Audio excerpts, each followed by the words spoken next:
Thijs, we worked together for very intense time a couple of weeks ago.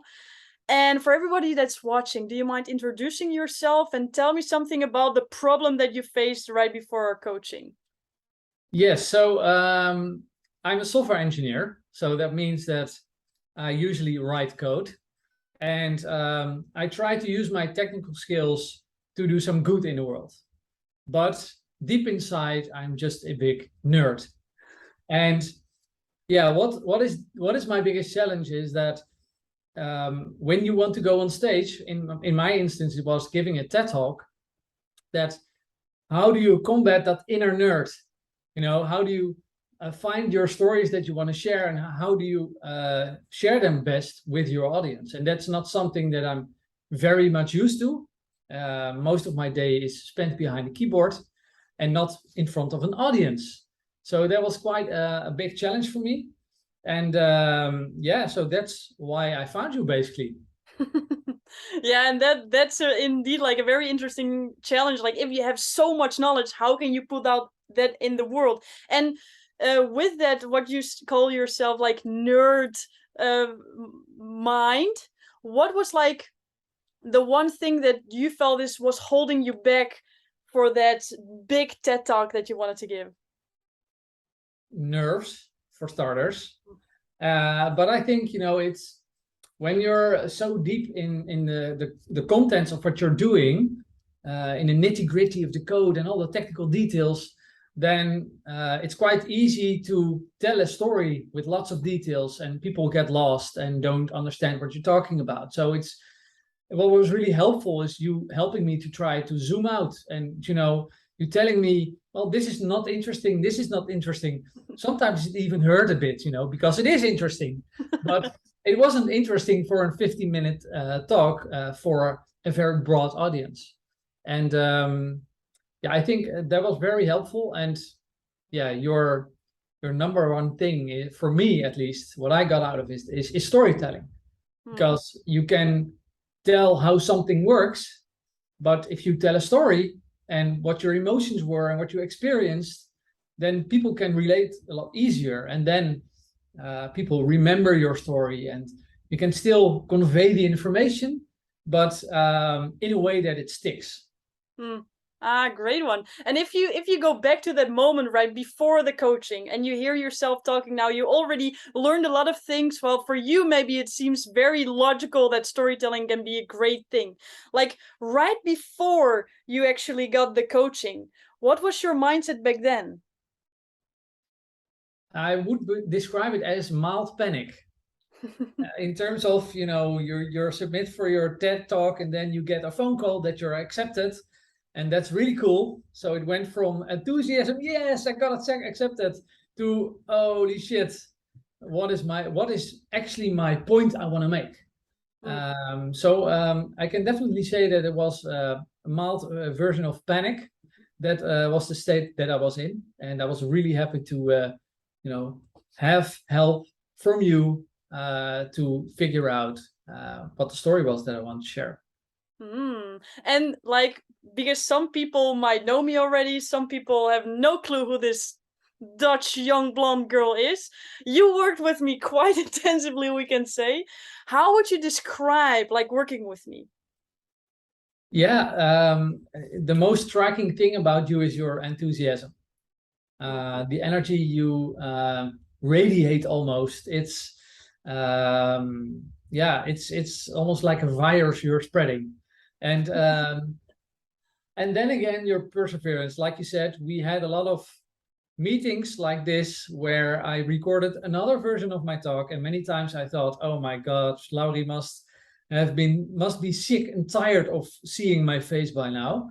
But each and every time you were enthusiastic, and you had good tips on how I could improve.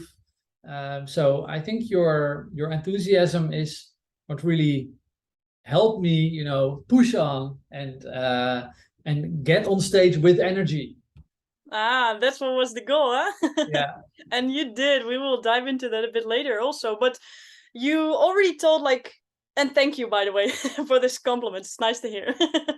And also, you already told like you wanted to find the goal that you had. You learned a bit about storytelling. What would you say is like the biggest aha moment that you got throughout the coaching? The biggest aha moment, yeah, I think it was though. I think it was a moment when I was already applying storytelling, but that you said to me, oh, go, what is your emotional state? You know, can you, how did you feel when you were in that moment? And tap into that feeling and tap into that energy while you tell your story and be in that moment, because then you basically relive your emotions of that moment, and then that story becomes so much more powerful. Mm. Wow, and how was that? If you hear that with your technical background, I can imagine some people would say, "Wow, if you say that to a guy that talks himself like a nerd mind, like, how did you feel about that?" Well, it was quite intense, but a very it was definitely one of the best moments in my life. You know, being on this huge stage and sharing your story, and you know, with your coaching, feeling confident that you can really nail it down. And yeah, I was actually able to enjoy myself at that moment in time, sharing my story, and that's definitely thanks to you. Wow. Wow, and what I actually hear, and that's like between the lines, is that some stuff was not like maybe easy to listen to, or feedback that you actually were like, ah, that hurt a bit, but that was exactly what you needed to feel confident on Yes, the big stage. definitely. You know, especially when you're doing a short talk, but even for longer talks, it is all about kill your darlings, because you have to, if you want to, you know, tell 10 things, then at the end of your story, probably nobody remembers what you have been talking about. But if you can tell one cohesive story, that everybody can follow along with, then, you know, you share something people can actually remember. Mm. Good one. We're also training a bit besides telling your experience. And let's move forward to your actually TED Talk, because you did do the TED Talk. It's not something hypothetically. You were on stage. Were you satisfied with the result that you got out there in the world? Yes, yes, I was very happy. Like I said, I felt nervous, very nervous. I could feel it in my body, but felt, I think it was not so much nervousness, I was excitement. I was full of adrenaline, and I could really feel the energy. And I was confident in the moment. I got my story out. I was able to enjoy myself. You know, we did a little bit of yes, we go ahead moment before I went on stage, and I'm very happy with the result. But there's always something that you can improve on. Every time, you know, I think this whole process is also kind of confrontational. You know, you have to record yourself doing a talk, and review it. You know, see yourself making mistakes, learn from that. I think that's actually one of the most valuable things that I've learned. And you know, it's very awkward looking at yourself and hearing yourself talk, but you get used to it. And then when you are over that yeah, feeling of awkwardness, then it's actually a very powerful tool. And even, you know, watching my TED talk, I'm very happy, but there are always things that you can improve, and that's how you keep on growing as a storyteller, basically. Yeah, I love how you say that, because for a lot of people, like a TEDx talk feels like the end result, the biggest stage you could ever be on, and then you really nailed it. But what I really like about what you're saying is that it's just like one step in the development ladder, if you can call it like that, where you just improve, improve, improve over time. Yeah, I think in a sense, you know, maybe that's even like a general life lesson, that you don't try to put too much value on the outcome you want to have, but put it in the process, because in the end, that's that's the most value. If you enjoy the process, then you can continue growing and improving, etc. You're never there. Nobody's never there. Even the speakers you look up to or the entrepreneurs you look up to, they're also not there. There's also always something else, some area to grow in. Yeah, great one. And for everybody that sometimes feels stuck, because that's what you said, right? Like, also, sometimes it didn't feel perfectly every time, but you got there and you trusted the process, recorded the videos every single time. And yeah, people can watch your TEDx talk. Like, it will be uploaded online, and then everybody can watch it. And I'm curious, like, you went through this coaching, you know how it is. But I know there's a lot of people out there who think, maybe I should do this on my own, or should I get some help? What would you say to that person who is like doubting at this moment? What would you say to them? Well, if you're feeling like that, then that's already a sign that you should get help.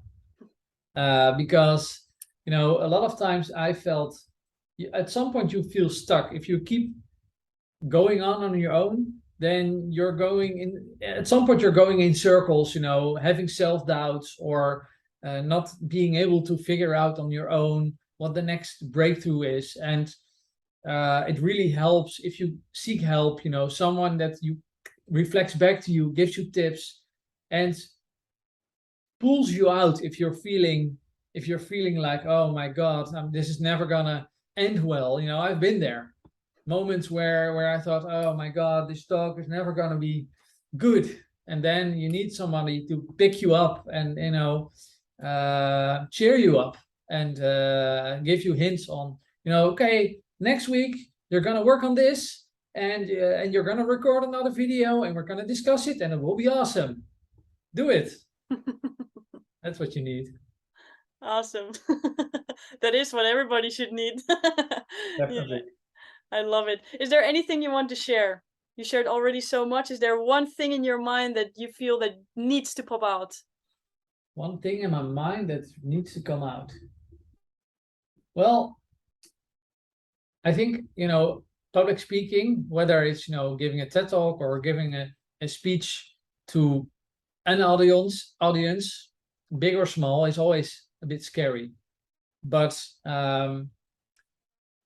it is one of the best ways to get your message out. And even what I think is interesting is that going through this process of public speaking skills, storytelling, it's not something you just use on stage. It's something you use in everyday life.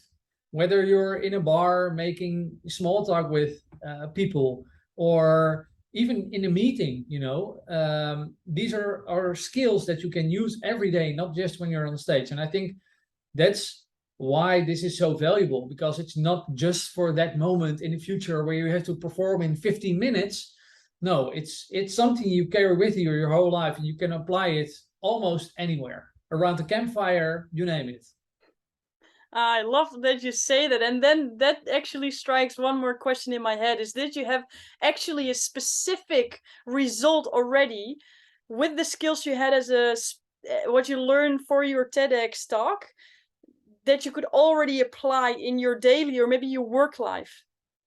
Yeah, it's even in a work scenario, it's a storytelling that sometimes is the best way to convey information, even if we're talking about sometimes boring things that I do. I'm writing code and making these, I have to process a lot of information, but information doesn't stick. It only sticks with a story. And so I think I definitely use it very often. And when I'm, some social events, you can actually reuse those stories and have an easier and more fun way to connect with someone than just talking about the weather. I love it. Thanks.